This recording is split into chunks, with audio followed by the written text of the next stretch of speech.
मी सारांश. आज आपण बनवूया कांदा पापड चटणी. त्यासाठी आपण घेऊया ऑनियन, कुंबर, कैरी, कोथिंबीर, 2 चमचा मसाला, एक भाजलेला पापड. आपण हे सर्व मिक्स करून घेऊया.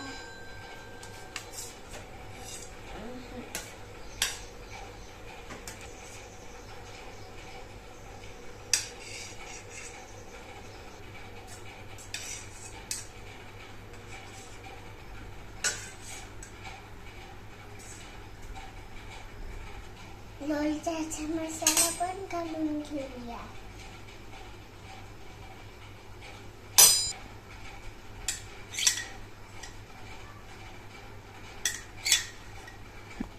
छान असं मिक्स करून घेऊया.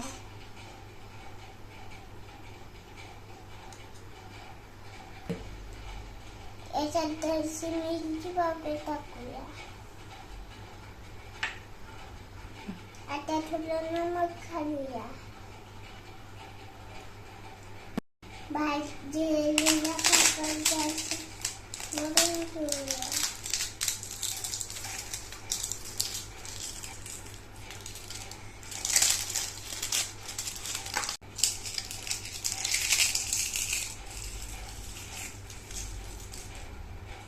छान असं मिक्स करून घेऊया.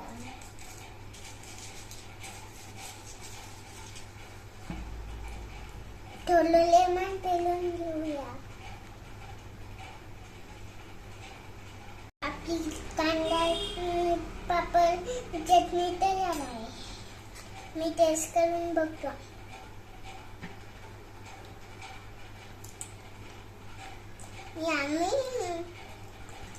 व्हिडिओ आवडल्यास लाईक करा. भेटूया पुढील रेसिपी घेऊन. बाय.